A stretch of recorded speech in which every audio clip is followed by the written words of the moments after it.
Hi, everyone, and thank you so much for joining us today. Happy Earth Day on this 50th anniversary.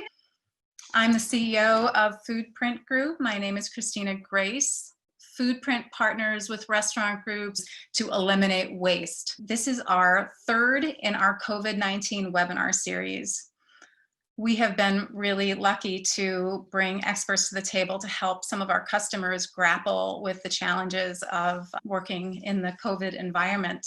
For this session, we've partnered with MarketMan, a leader in restaurant management systems, with a strong focus on waste prevention and with a lot of expertise to help customers with sustainable purchasing decisions. The first session in our webinar series was on filling the emergency food gap. And our second covered waste hauler management. And we're so excited that we can bring the content to you after the fact. You can check out our website at www.foodprintgroup.com and you can see the videos and any of the resource slides. Our final session is planning for the food safety new normal and how sustainability is still aligned. And we hope you can join us on May 13th for that. The session will be recorded and the video recordings will also be available for download on our website with the resource slides. If you have any questions during the session, please log them in the Q&A area and we'll be going through at the end of the discussion to open up to our participants. Why take out a delivery during COVID? Because it's all we can do during COVID. Restaurant and catering business operators are built to be fast on their feet, to deal with the unexpected, but never has the world gone on pause before. According to the National Restaurant Association, the restaurant industry is on track to lose $80 billion in sales by the end of April, with 8 million employees out of work. It's truly devastating. Due to this quarantine, businesses have had to choose to close temporarily and some permanently, or reinvent. The purpose of our session today is to help businesses adapt to the takeout and delivery only business model and the challenges of operating a food business during a pandemic. We also want to share information and resources to assist with waste prevention and green disposable dishware options, because after all, Foodprint Group is a sustainability company, and we have Gilly here today from MarketMan, who is their sustainability lead. We are very pleased to be partnering with MarketMan. We are also so lucky to have operators who we deeply admire joining us to talk about the lessons they're learning and how they're navigating some very rough waters right now. We have Oren Franco, who is Director of Culinary Operations at Westville. We have Kelly Jocks, who's the COO at Bread's Bakery. Full disclosure, Bread's has been a client of ours for a long time and is a dear friend. And we have Mary Cleaver, founder and owner of Cleaver Co. And Mary has been an inspiration to me for many, many years in our regional food system here in New York. And I'm so grateful you guys are taking the time knowing how much is on your plate. So the format for today is that I'm going to go give an overview and go through a few resources. Gilly is going to jump on and really talk about sustainable purchasing around disposable dishware and talk about how you can think about waste reduction in your delivery with your delivery partners in particular. And then we're going to dive into a group discussion. Adaptation, I'm seeing the word pivot a lot right now in terms of what businesses are doing. Now, I think if we talk to folks 3 months ago or even more recently, they're doing some things now they kind of never imagined they would be in terms of a big component of their business model. We have restaurants who are focused on feeding the front lines. We have businesses that are working so hard to protect the livelihoods of their employees and care for people in their communities. So we are seeing not only efforts for businesses to feed hospital workers and other frontline workers, but also just a lot of effort to support the gaps in the emergency food system. So here on the left, you see Luca Di Pietro, the owner of Tara Luce Vino. He launched Feed the Frontlines New York City, which has since put 59 restaurant workers back to work and brought other restaurant partners to the table to feed hospital workers. Bread's Bakery is participating in this program. You see a company like Great Performance, a very large, long-time catering business here in New York City, catering and hospitality focus, now producing 40,000 meals a week for the New York City Department for the Aging to fill gaps in meals for senior citizens. And we have Mary here today, and she's going to tell us a little bit about the work she's doing. They've opened their business up to allowing customers to buy meals for SHIPS, which is a homeless shelter and soup kitchen for at-risk women and their families here in the Gowanus neighborhood in Brooklyn. But there are many, many businesses who are looking at ways that they can produce food for those who need it right now. We have businesses who went from serving only ready-to-eat food, some serving those meals only as dine-in options, who are creating meal kits and who are creating reheatable meals for home or par cook meals. You can see Jasper Hill mac and cheese from DIG, and Mary is providing locally sourced, delicious frozen meals and meals that you can either bake or reheat at home. And then here's an example from LA with Crossroads, where they have a really wide menu of kits and reheat options that they're offering right now.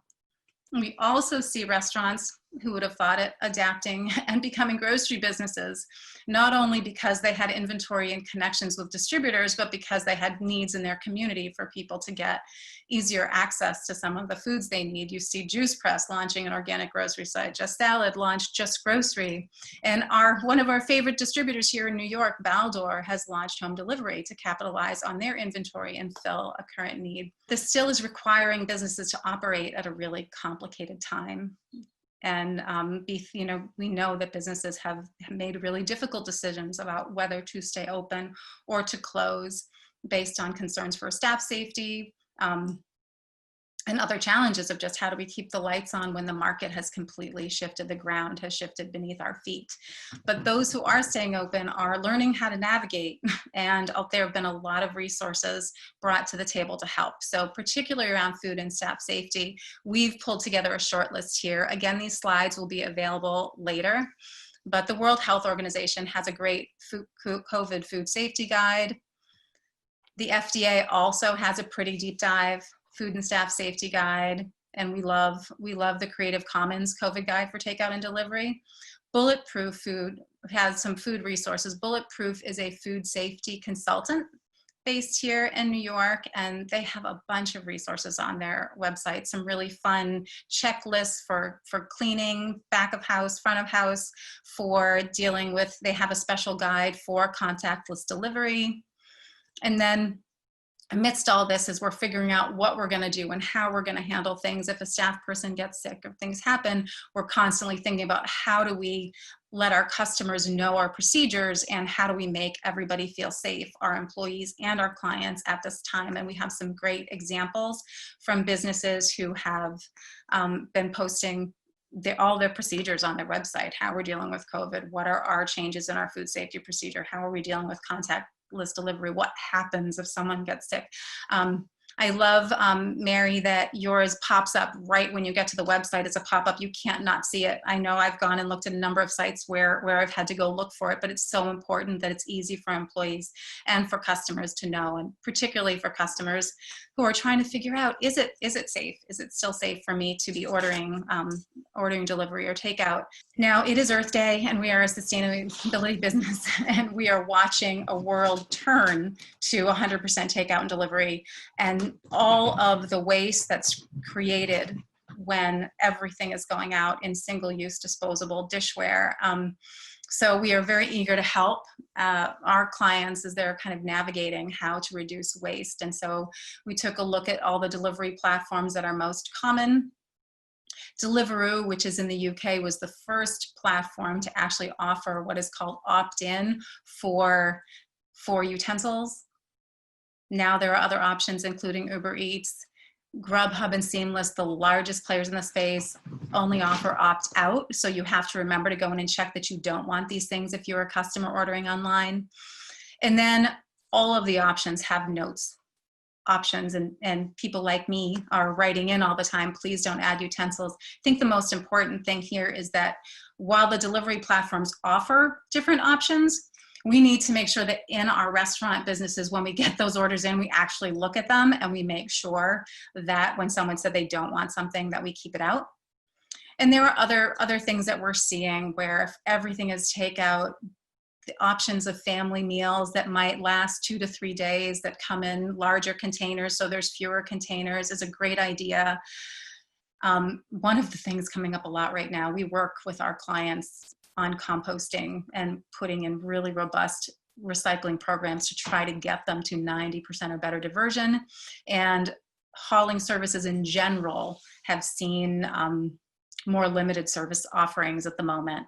And we have been working with our clients to make sure that they can still have their compost picked up. Not every commercial hauler is doing the same thing right now. So if you do have a compost program, you need to call your hauler and make sure that in fact they're still operating their compost program and they're actually separating out the compost and not tossing it in the trash truck. We've heard a number of haulers are reducing their service to once or twice a week for compost. We did have a webinar 2 weeks ago that was on handling, working with your waste management providers during COVID as services change, as your production goes down and you have less waste. How do you make those changes? So please refer back to that webinar if you're thinking about renegotiating your hauling contract and rethinking about your service. Finally, reusable dishware, so near and dear to our heart. We piloted a program called Canteen with DIG last year. They just built this. It was so inspirational how quickly they turned this around. And as soon as COVID hit, we saw reusable dishware, Starbucks paused taking reusable cups immediately, and these kinds of programs like GoBox in Portland were stalled. We want to stress that reusable dishware is so safe for your customers. If you have a program like Dig Canteen, or if you're GoBox, you are sanitizing all those dishes. It's just like the dishes you use to feed people who sit in your restaurants. The challenge right now is the fear of what happens when those dishes come back, and if they are contaminated and staff have to handle them. But that's going to happen in front of house in a restaurant. So we are confident reusable dishware will be back, and that as we're solving these same problems in our restaurants about what do we do to ensure the safety of our porters and our dishwashers, that those solutions will work for your reusables program. We're going to be here to help with that. I would love at this point to hand the ball over to Gilly at MarketMan to talk about disposable dishware and sustainable packaging. Hi, everyone. I'm very happy to be here today to talk about this very important subject. My name is Gilly again, and I lead the sustainability efforts at MarketMan. I'll tell you a little bit about MarketMan. We're a cloud-based restaurant management platform that allow restaurant operators to be able to manage their inventory and purchasing, to reduce waste, and of course to increase profit while doing so. The software includes waste analysis reports that help to identify the source of the waste and take action to actually prevent it. In addition, the company also offers several sustainability services to its customers, including a waste prevention training program and sustainable purchasing. And today we're going to talk about how thinking sustainably, especially during these times, means caring about your customers' well-being, but also caring about the environment. So as Christina mentioned before, in the past few years, we're seeing a rise in usage of app-based food delivery services like DoorDash and Grubhub and Uber Eats. Just as an example, interesting example, actually, last year, Grubhub alone racked up $5.1 billion in gross food sales. And there's still no accurate data published on the actual increase in takeout orders in the US since the outbreak of COVID-19.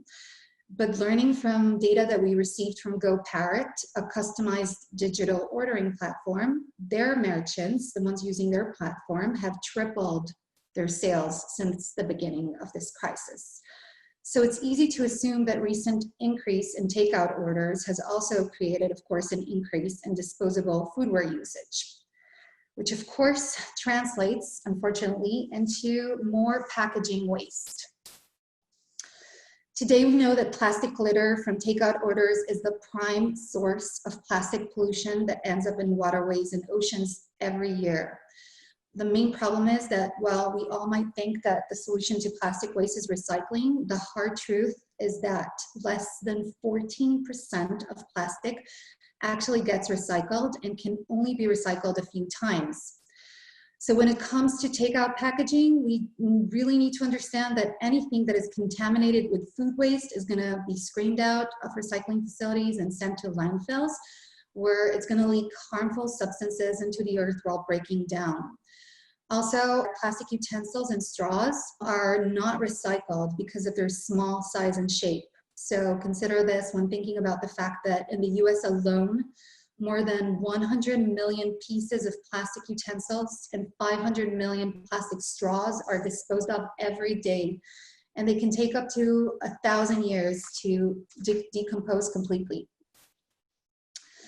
So how can you reduce your environmental footprint, especially now? First, you can purchase safer disposable foodware. You can also reduce your waste by offering your customers, either through your platform or by your delivery partners, the option to receive utensils and condiments, as Christina mentioned before, upon request only. So this means that the default should always be no utensils and condiments, and only if customers request them, they should actively be able to opt in to add them to the delivery. And last, you can raise awareness to waste reduction and food safety by communicating relevant information to your customers and to your partners. Food safety, food sustainability, and consumer well-being are now the key focus in food delivery. So before COVID-19 began, we were seeing in several parts of the world and in the US, companies that had developed reusable service for takeout and food delivery. Hopefully, we're going to be seeing those solutions thrive in the near future. But for now, when purchasing disposable foodware, we must take under account those options that are first and foremost safe to human health, mainly meaning that they're chemical-free, focusing on PFAS-free and plastic-free. Also, safer disposable options are those that are less harmful to the environment, meaning that they're produced either from recycled or renewable materials and will have less of an environmental impact when disposed of at the end of their life cycle. According to the CEH, which is the Center for Environmental Health, currently all molded fiber products they tested consistently indicated the presence of PFAS. So if you're wondering what PFAS is, they are a group of man-made chemicals, and they're used in disposable packaging, mainly because they're great at repelling both water and grease. So the main problem with these chemicals is that they don't really break down and they can stay in the environment for thousands of years. They're also been found to have serious effects on human health. So now that you know what kind of disposable packaging contain PFAS, before purchasing disposable foodware, you should ask your supplier if it's made from molded fiber, if the containers you're purchasing are made from molded fiber, and take a look at the Center for Environmental Health Single-Use Foodware database. It's going to be included in this webinar's resources too. Chemicals from styrofoam and other disposable plastic products can leach into your food, and especially when the food is hot. So for that reason, styrofoam has been banned in multiple cities around the US, including New York. Plastic packaging is mostly manufactured from virgin materials, and as mentioned before, is unlikely to be recycled when contaminated with food waste. And as for plant-based plastics that we all think that are the best option, it's really important to know that if there's no composting facility in the area, that can take these compostables, what will happen is that they're going to go straight to landfills, and they're going to actually take the same time to break down as regular plastics. So take that under account when purchasing those products. Now that we know what kind of disposable foodware we should be avoiding, let's talk about the safer options. Here are some tips. The best rule of thumb will be to prioritize products that are fiber-based. That means either paper, bamboo, or palm leaf, and that are produced from either renewable or recycled sources that are typically have less of an environmental impact. Also, when purchasing paper-based products, you want to make sure that they are chlorine-free. It's also better to prefer paper-based PLA-lined products, which means plant-based lined, over plastic lined products, and make sure that they're CEH approved. And last, looking at the positive side of all of this, when delivering food, there's less of a need to visually present presented in transparent containers, which means that you can use regular paper-based containers. You can save money by doing that and do good both by your customers and by the environment. A recent study showed that about 60% of customers say that they're gonna be willing to pay more for takeout packaging made with sustainable materials, which is more of a reason to let your customers know that you care about their health and about the environment. So make sure to communicate using safer disposable packaging on your website and on social channels. Communicate to your customers that you care about waste reduction and that all utensils and condiments won't be added to the delivery unless requested. And make sure, of course, that your delivery partners have that option. Communicate also following safer delivery protocols and make sure your delivery partners are using the contactless option. Before ending this presentation, here is a great example for disposable single-use waste reduction. It's a best practice and an example for communication also. So last year, Uber Eats introduced a new feature that requires customers to opt in, as Christina was mentioning before, opting in to receive those single-use items such as utensils and straws and condiments. In a recent article, their CEO explained that they looked at opt-in versus opt-out and found that opt-in was far more successful because what it does, it nudges people to do the right thing and only opt in to something when they actually need it. So working with delivery partners that implement this best practice and communicating it to your customers will reduce waste, will save you money, and will, of course, raise awareness to the cause. So thank you for taking the time to listen, and please feel free to reach out with any further questions. My contact info is also going to be provided along with it, webinar resources. Thank you so much, Gilly, and thank you guys. Thank you guys for waiting for us to talk sustainability. Well, let's get started. Why don't we start with you, Oran? If you could describe Westville, your business model pre-COVID, and kind of what's really had to shift now. Well, I think lucky for us, we've always been about the high volume, and our business was split more or less 50-50 in terms of dine-in and delivery. Obviously, the change was very, very fast. Aside from the fact that the dine-in had disappeared completely, delivery in non-residential neighborhoods had also dropped. So if you're in the financial district, for example, and you used to do huge quantities of food for lunch for all the office buildings, now that has kind of disappeared as well. So the first week was very scary, very challenging. We were kind of scrambling around to try to understand what is, this new situation, how long will it last, and what we can do to kind of pivot our business as fast as we can to keep coping with all these changes. Yeah. How about you, Mary? Where do you begin when you have a business that relies on lots of people coming together as a caterer? Right. We are primarily a catering and events business. So all of our work is off-premise catering and in public events and public spaces, people's homes. And really about maybe 5% of our business prior to COVID was delivery takeout. And we pivoted completely because it was clear,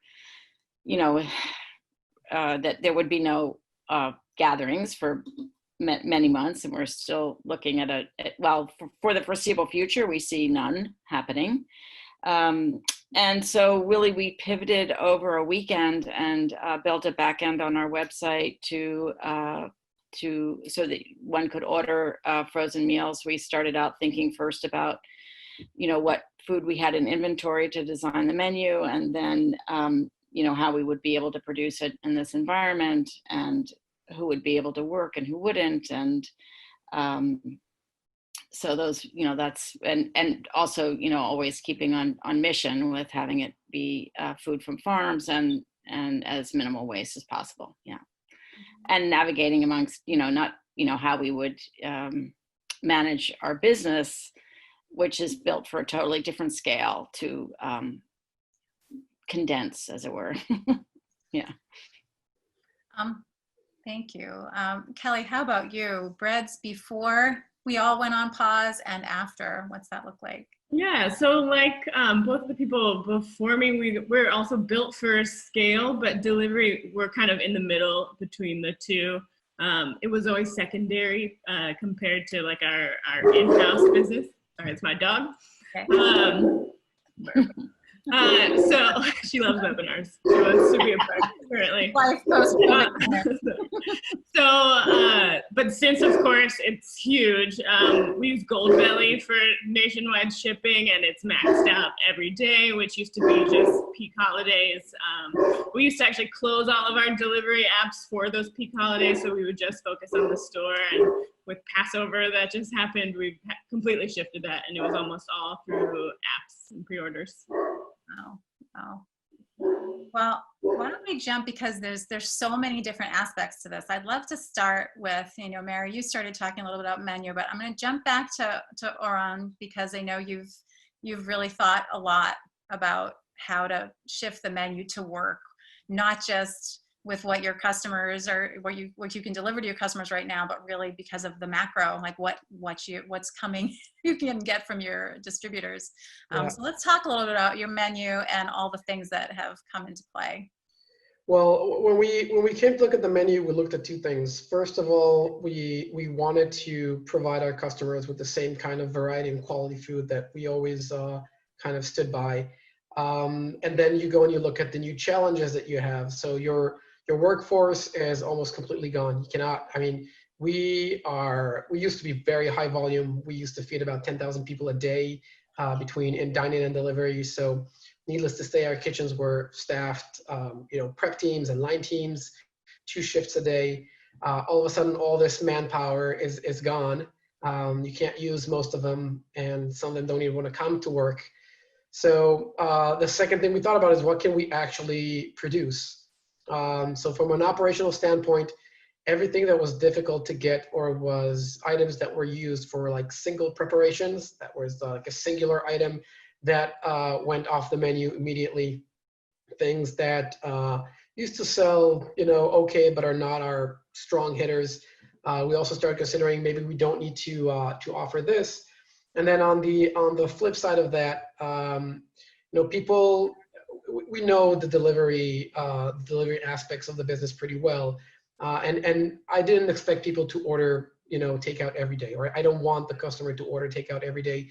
I know it's there's also a price to pay for that, and we also I think now that me being a parent as well, being stuck with your kids at home every day all day, shifting to 3 meals a day at home kind of got us thinking, okay, so we definitely need some kind of family meal that would please everybody. And the original concept was, we want to offer something that somebody can order, a family can order. There's a family meal for 4 and for 6, but even if it's just a couple and you order the family meal, you probably don't have to order takeout again for the next day or two.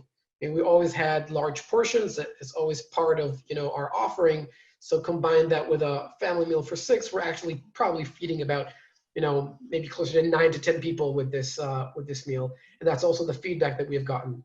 And then when the other thing we looked at is, we've always been a very community-based company. We have the same menu across all locations, but each location does have kind of like its own look and feel in terms of the neighborhood, and we're very connected to the local communities. So part of it was to also offer something that is a good value for your buck in these times. So it wasn't just about retention, but also trying to do something for the communities. We priced the family meals as low as we could possibly do.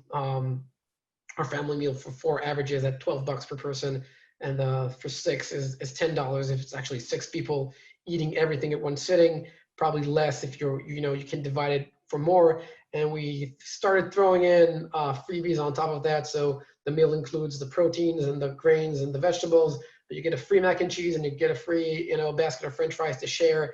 because in my mind, I kind of saw the whole family together all the time, sitting down, having dinner, and this like big spread that we knew that Westville could offer.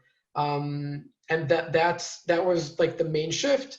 Aside from that, offering, you know, our menu as we would any other day. We know that the customers like it and they expect it, and we try to help them keep normality as much as we can in terms of what we offer.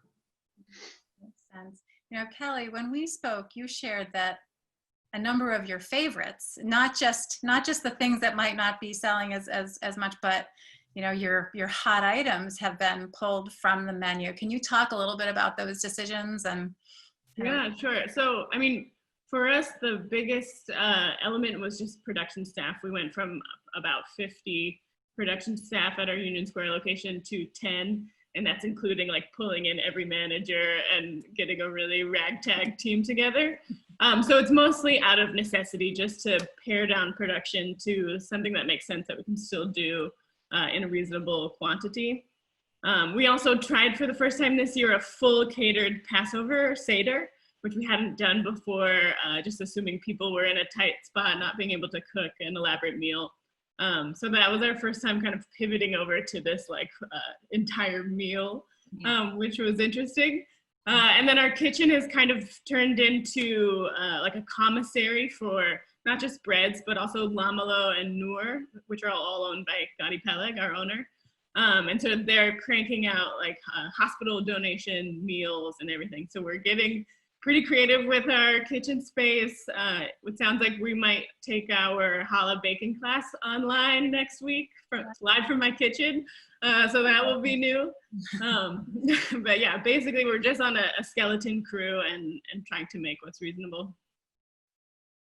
Yeah, gosh. I mean, I think it's one of the things that you've said is now everyone's a utility player, really. You can't just have one expert who knows pastry and one, you know, people have to be able to hop. I think, Mary, you can probably talk about this a lot right now.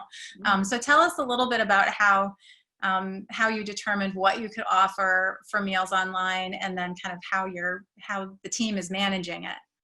Yeah, well, we did, as I mentioned before, we started with what we had in inventory because we wanted to use what was in the walk-in and what we had in house.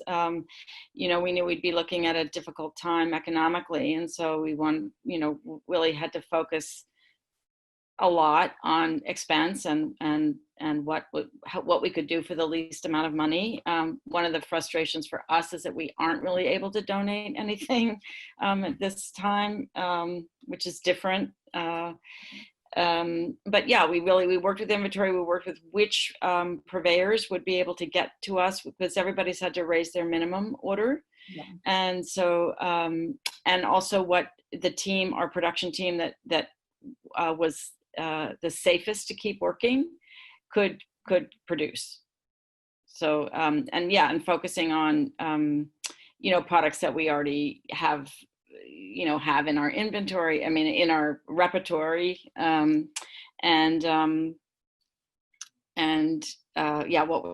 was going to be able to, what we could gain from the producers, and also what would be the kind of comfort food people would want to be eating right now. And we have been doing single serving and quart size containers, but we're moving also to a family style. That's great. Some family style and some boxes of Baker's Box with. I've become a sourdough expert, not expert, but maker that's going to be thrown into the flour, butter, egg kit, that kind of thing. That's great. Full disclosure, I have been ordering from Mary's site and it's delicious. You had the pot pies are amazing. The turkey chili. I think that these are definitely things that people are craving right now. You had to, like overnight, like you said, over a weekend, get a website going, pull it all together. And speaking of utility players, you have your team not just producing meals, but moving meals. So talk a little bit about how it's working with your team. Yeah, well, we designed menus that everything could be produced ahead of time. So we have production days and then we have delivery days. And we're doing 3-day delivery 3 days a week and you have to pre-order 2 days ahead. So it's a Saturday for Monday, Monday for Wednesday, Wednesday for Friday. So we just tried to keep it reasonable, and production could be done, you know, on different days and delivery, because it's actually the same team doing production and delivery. And then we have some back end, you know, work organizing all the orders and staff, you know, orders from customers and then orders to the purveyors. So, Yeah, maybe, I mean, and this is, maybe I'll jump back to Aron and probably come back to both of you, because you mentioned that that the macro environment, they're just every day there are things that you couldn't plan for in terms of how food is arriving or not arriving for production. So talk a little about that. Yeah, I think the biggest, my biggest fear now is called supply chain. Yeah. The ripples of this have gone so far back that it's almost impossible to anticipate, neither from your distributor or from the companies that they're buying from, what's actually going to come in and how it's going to come in, what's being shorted, what's not. There's very little communication. The whole market is scrambling right now. So you have to get very, very creative. I think we exhaust so many resources, and we have very specific proteins that we use, specific kinds, specific cuts, specific weights. And if I had a full prep staff, then, you know, if I get a salmon and we used to buy it pre-cut, if it comes in, you know, still on, you know, a whole fish, that I would have people who could fillet it, could portion it. Now I have one person in the prep kitchen. That's the only guy that's working. He can't, there's no way he can fillet the amounts of fish that we go through. You know, I'm spending most of my day actually in conversations with the companies that we work with. You mentioned Baldor. It's been one of our biggest partners, and I think one of my favorite companies to work with. And these guys are calling saying, listen, you know, it's the same thing. I'm sorry. We didn't know. There's no Brussels sprouts today. One of our fish purveyors called me on Friday at 7:45 p.m. when I have a delivery coming in on Saturday. I'm closing right now. Like from now, I'm closing. Like you know, and you can't really get angry. We're all in the same boat. I can't say anything. I know what he's going through. I'm feeling it on my flesh as well.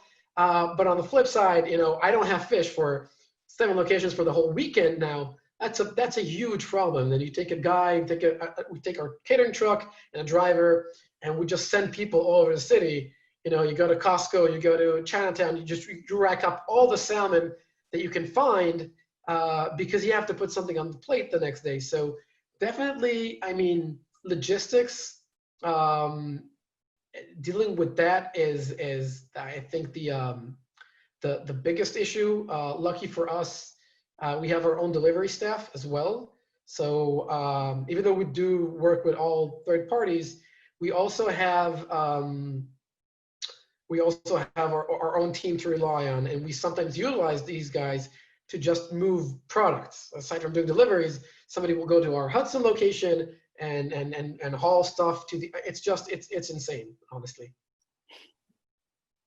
I don't think that's atypical right now. Kelly, can you share anything about how supply is going for breads? Yeah, so I think at first had a lot of vendors needing to renegotiate contracts. They wanted cash on delivery now because, again, we're all in this same situation. So we had to kind of iron out the negotiations there. But so far, it seems like things are running pretty well. They will drop everything off at our side door. And then once they're gone, we come in and take everything and pack it away just so it's completely contactless. Yeah. Yeah, for the most part, we've been okay, but it's day at a time. That's great. How about you, Mary, in terms of some of your key suppliers? Well, we you know, are very much a supply side concept. So we really will design our menus around what we can get and what is available. So that's how we work with our purveyors that way, with Finger Lakes Organics, Ace Natural, Lancaster Farm Fresh. We also work with green market producers. So, but we're not doing anywhere near the volume that Aron's doing. So it's you know, that it's a scale question, but that is generally how we operate in any case. What's coming from the farm, that's what goes on the menu. Yeah. That's great. Oran, did you have to make any changes with your delivery partnerships when all this shifted, or was all the infrastructure in place kind of good to go? We actually, like I said, we're very good on delivery. We relied on a lot of deliveries before, so I think from a personal standpoint, the fact that most of the third parties have not reduced, what they're charging restaurant at this time, that kind of, I would say, just pisses me off as somebody who works in hospitality right now. But I mean, you had mentioned, Gilly had mentioned Goat Parrot, and we are a client of theirs as well, and so we tried to migrate the people to our platform for a number of reasons. First of all, we have full control over the menu, so it's very difficult for us, and it always has been a technical challenge to upload daily specials to platforms like Grubhub and Seamless. Usually you have your fixed menu, that's what you can sell, and specials, I mean, before COVID, we used to have an average of maybe 7 specials a day between the market sides and the plates and the bowls and whatnot, and we really want the customer to experience these offers. So we've always tried to divert customers to our native platform. And because our dine-in was closed, one of the first things that we did is we expanded our delivery region. So we almost doubled the ground that we cover now to try to make up for lost business in dine-in. And in that aspect, working with these third parties, it's actually an advantage, because that's the best way you have to kind of publicize and announce, we are now catering to this area. So our Hell's Kitchen location now goes all the way up to the Upper West, and to let people know that we are available in the Upper West, Grubhub and Seamless are good ways to kind of do it. But we had a very strong infrastructure to begin with. That's great. Kelly, Breads has been working with Postmates and Caviar for a while, and you mentioned Goldbelly. So has anything shifted in terms of your delivery partnerships? And I mean, maybe this is a good time to talk a little bit about what contactless delivery kind of means. Sure, yeah. So we ended up adding Grubhub and Seamless. So now we work with Postmates, Caviar, and those two to just spread it out as widely as we can. And then for contactless pickup, we have a table right by the front door. The orders get placed there and labeled. And then when the delivery drivers or bicyclists come up, they just take it right from there. So there's no contact in the store. So that's how we've had it set up for now. Yeah. That's great. That's great. I am, and Mary, you're dealing with this in-house, right? Your team is doing. We are, yeah. We had never worked with any service because we weren't. It's a new line of business for us. So we haven't ever done that. So yeah, we're just. But that's something we should look at, I guess. Yeah. Right, but it means that your team has to have their own SOPs, right? Your own standard operating procedure. That's right. Handling that delivery and contactless delivery. And has that gone well? Yeah, that's gone well. I mean, we text. I mean, we let people know that the delivery will come anytime during the days. We're not doing a la minute food. We're doing, mostly frozen product or shelf stable. So we let them know that delivery time isn't guaranteed. It will be there that day. And then there's a text ahead of time. And so each place has a specific arrangement, but it's basically letting them know that we're there, leaving the order on the doorstep, retreating, waving, making sure it's picked up. Or yeah. That is true. They do. I did wave. Doorman building, it goes to the doorman. I mean, so yeah. Yeah, that's great. I'm going to stick with you for a second. So Cleaver Co. is a certified B Corp. And so, sustainability has obviously been part of your fiber for, starting with local sourcing and really building up helping to really build back up the local food system here, but all the way through to composting and other things. So what has been hard, and what's, in terms of sustainability, and what are you able to still keep going right now? Yeah, well, we've just been doing pretty much the same practice. I mean, we have very little landfill. I mean, we're basically just a bag or so a week, so that, and most of our waste is compost, and so that we arrange with our carter to pick that up once a week. We have two 64-gallon totes, and so that's about the production that we're doing. So it's on an on-call basis for them to come. Oh, that's great. So Yeah. they're going for on-call right now. How about you, Kelly? Because we know you've got a lot going on the sustainability front and a robust compost program. Yeah, we care a lot about waste at Bread, so it's been pretty tough for people. We have dropped down to 3 waste pickups a day, which I think is ultimately a good thing. Less cars on the road. We're able to consolidate it. But we had our recycling stalled for like a week where they wouldn't come. We're still trying to get composting back up with our hauler.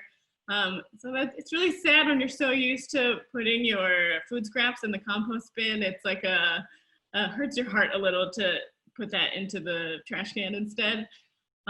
We're trying really hard to avoid like using sanitizer wipes at all, any kind of like disposable things.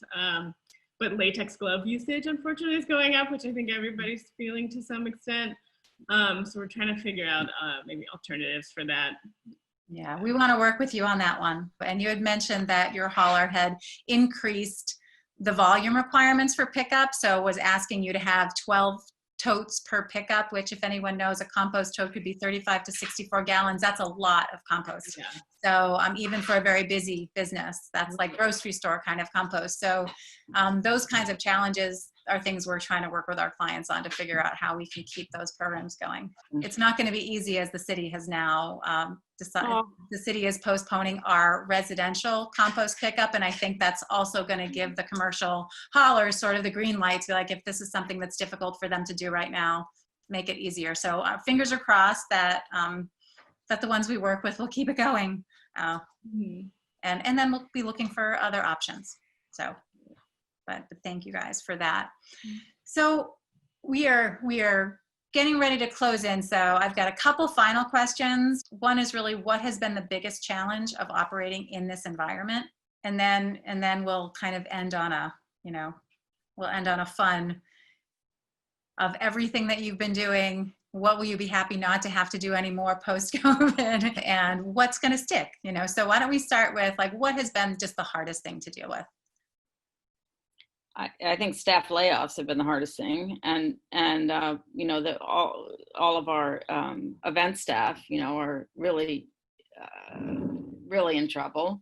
And I also just generally in the food system, I really, really worry about all of the undocumented workers who are a huge part of the food system, from the farm to the restaurant and table, whatever. So that they can't collect unemployment, they, are really at risk beyond what's reasonable, and it's terrible.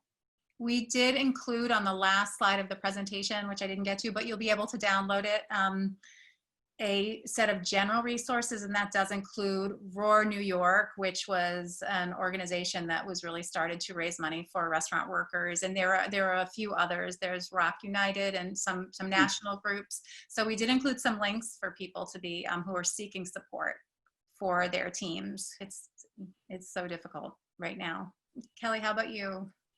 Yeah, I mean, I think it's mostly about staff, that we're down to this dwindling staff, and so to be able to make the food that we want to make and like feed our community, we do need staff to do that. At the same time, we absolutely won't allow anyone to come to work sick, of course, and many people are just opting out of work entirely so that they don't run that risk. So there's kind of this contradiction of needing people to come in to do this work in any kind of essential business, but then not wanting at all to put our staff at risk. And it's hard to find where the right middle ground is between those. Yeah. How about you, Aron?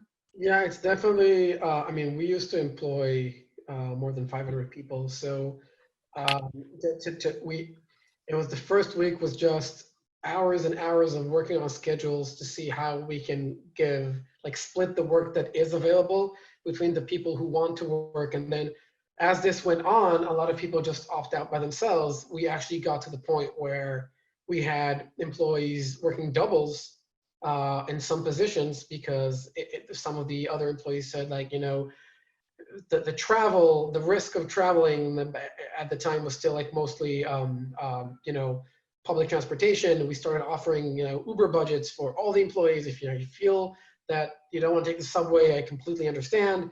Here's a weekly budget. Just use it for Ubers. Just do whatever we can do to help them come in and make them feel like they have a safe environment. To kind of encourage them to keep taking on shifts.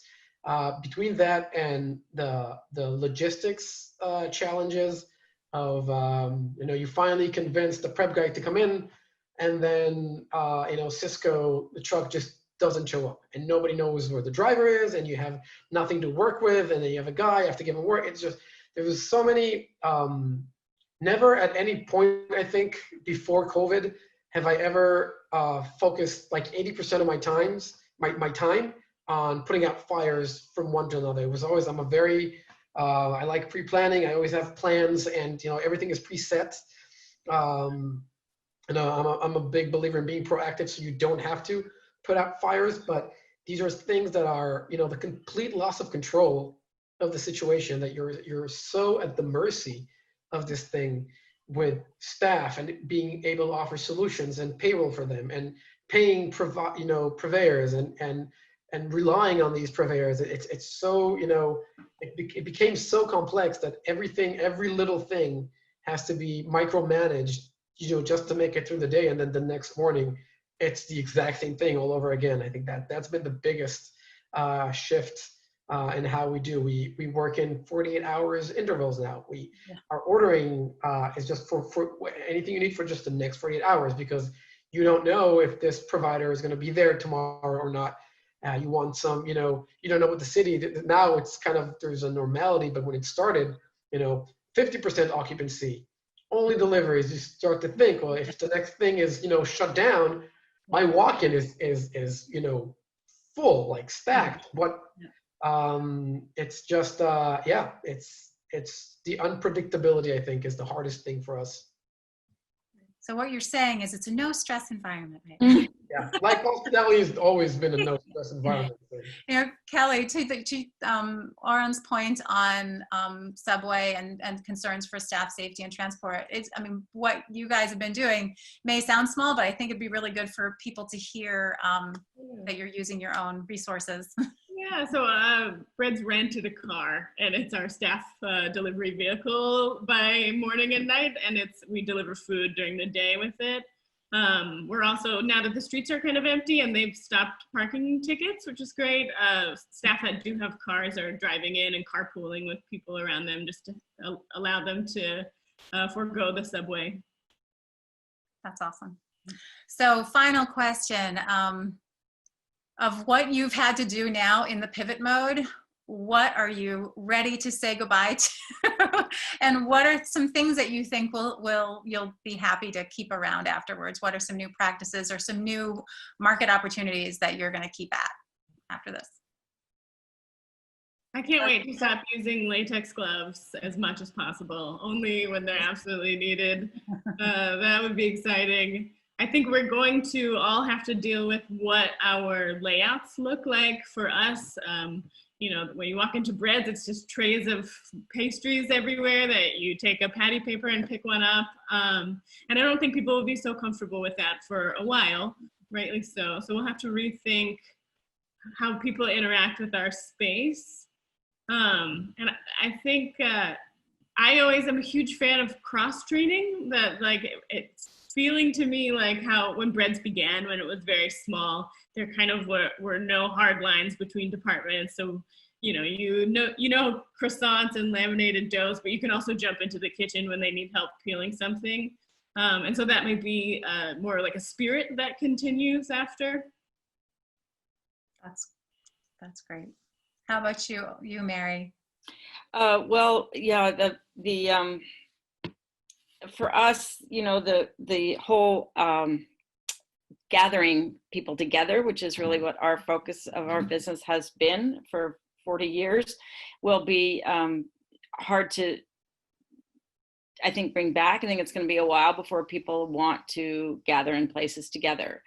So we will definitely keep the home delivery going, and I think we'll really look at how we can grow that in a way that's productive. We also operate kiosks in Battery Park in the summer months, so we're hoping that maybe some point this summer we'll be able to open those up. We definitely want to keep a focus on I sort of am hoping that this situation will help us grow our regional farm and food economy, and that more people will understand how important it is to have a locally secure food system. So I also see, hopefully we will be able to do something about the 60% of jobs lost so far in this pandemic are in the hospitality industry. I think that we need to create a new kind of WPA for the food system and help put food service workers to work doing other kinds of jobs that will be feeding more people.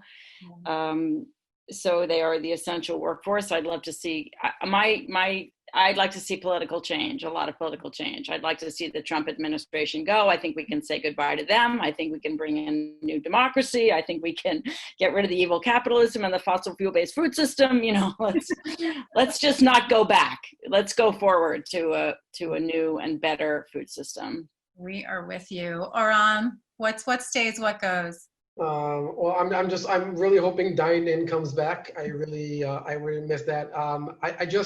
My hopes is that we can somehow find a way to bring the volume back up to where we can fully employ all of our previous employees, because there's nothing I would love more than to see is my full staff coming back to work.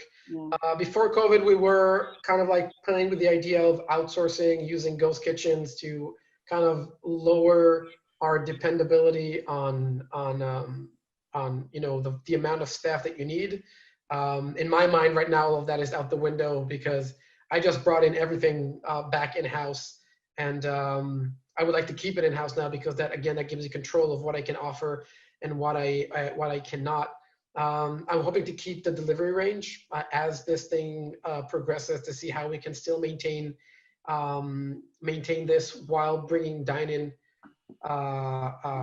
slowly back. And I'm really hoping, in a more, in a broader aspect, that this kind of puts a spotlight on hospitality nationwide, for people to really understand, how difficult this industry is without situations and crises like this, and how necessary we are, both to the economy, but also to like morale, and just, for people to have that outlet to go to their restaurant, to their bar, to whatever. We all miss it.